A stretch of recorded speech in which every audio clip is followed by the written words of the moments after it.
तो उस समय के कानून और अब के कानून में तो कुछ अंतर होगा, यही आपसे चर्चा करना है।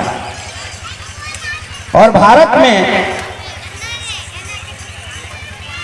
75 साल जब आजादी के हुए, एक पीढ़ी भी पूरी तरह से अभी खत्म नहीं हुई। और बाबा साहब 26 नवंबर 1949 को भारत के संविधान देश को समर्पित किया था और भारत उस संविधान से चल रहा है जो बाबा साहब अम्बेडकर ने संविधान दिया। उससे पहले 49 से पहले, 50 से पहले, 47 से पहले यह देश, यह समाज, हिंदू समाज जिस कानून से चलता था वह मनु का कानून, मनु स्मृति में लिखा हुआ वर्ण व्यवस्था वाला जो कानून है उसी से 2500 वर्षों तक चलता रहा, 2500 वर्षों तक चला है। और हमें उसी की जानकारी होनी चाहिए जो आजादी से पहले जो 2500 वर्ष तक कानून था वो मनु का कानून था, मनु स्मृति में लिखा हुआ। वो कानून क्या है और बाबा साहब ने उसमें बदलाव क्या कर दिया? अगर बाबा साहब ने बदलाव कर दिया भारत के संविधान में तो भारतीय जनता पार्टी को क्यों परेशानी हो रही है कि बाबा साहब के कानून को हटा दो?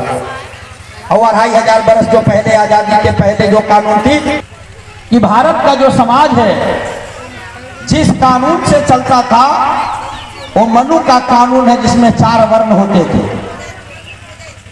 पूरे समाज 4 वर्णों में बटा था, एक ब्राह्मण, एक वर्ण और एक जात, एक क्षत्रिय, एक वर्ण और एक जात, एक वैश्य, एक वर्ण और एक जात, और एक शूद्र, एक वर्ण और 6000 जाति।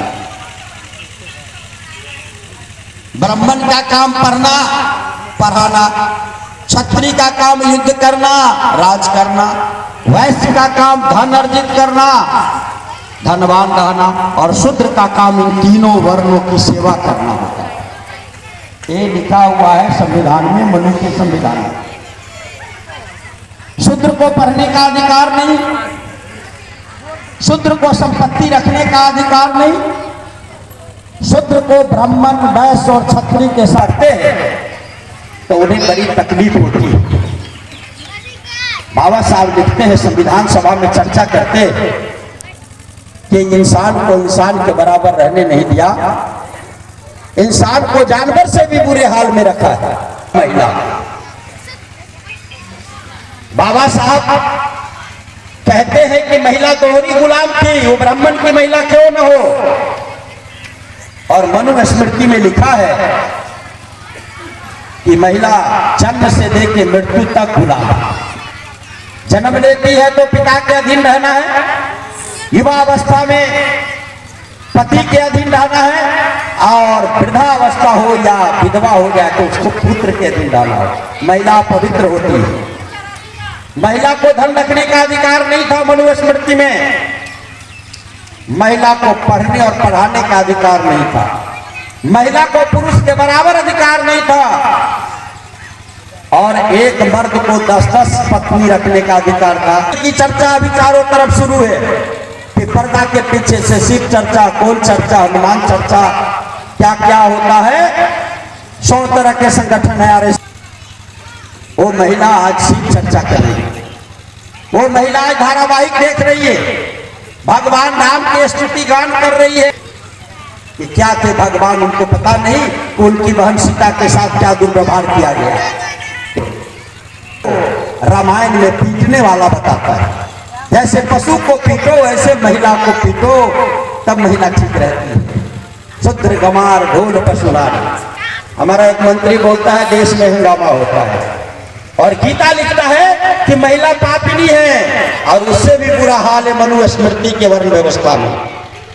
बाबा साहब अम्बेडकर पढ़ते हैं मनु स्मृति को, और जब भारत का संविधान लिखते हैं तो आर्टिकल 13 के अनुसार पुरानी जितने भी कानून, धर्म शास्त्र, रूढ़िवादी व्यवस्था पर गैर बराबरी के जितने कानून है उसको शून्य करके निरस्त कर देते हैं और महिला को पुरुष के बराबर अधिकार दे देते हैं।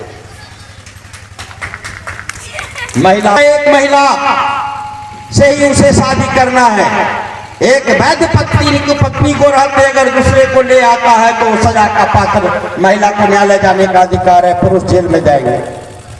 और महिला को अधिकार देते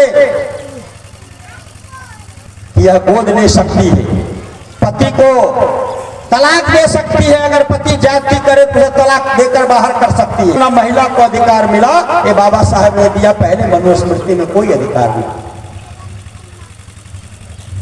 सती प्रथा थी, पुरुष के साथ पति के साथ पत्नी सती हो जाती, जलते हुए चिता से जल जाती थी। चिता लगा, एक मृत का चिता और एक जिंदा इंसान उस चिता पर जल जाता था। इस कानून को अवैध कर दिया, बराबरी का अधिकार मिला। बाबा साहब हिंदू कोड बिल लाते हैं और उस हिंदू कोड बिल का विरोध करता है संविधान सभा में बहुत सारे लोग, लेकिन महिला को बराबरी का अधिकार बाबा साहब देते हैं और कहते हैं कि एक वोट पुरुष को देने का अधिकार है तो एक वोट महिला को अधिकार है। महिला देश में प्रधानमंत्री और राष्ट्रपति है, ये अधिकार बाबा साहब ने दिया। लेकिन मनुस्मृति ने तो आपको इस तरह से गुलाम बनाया कि पति अपनी पत्नी को बेच सकता है, गिरवी रखे। महिलाएं यहाँ है, उन्हें बराबरी का अधिकार दिया। अगर कोई भी महिला को प्रताड़ित करने की कोशिश करता है तो उसके लिए कानून में सजा का प्रावधान करेगा, महिला को आजाद करेगा। फिर आर्टिकल 340 पर जाता हूं, और ये जो दलित शेड्यूल कास्ट है ये और आदिवासी है अतिसूची।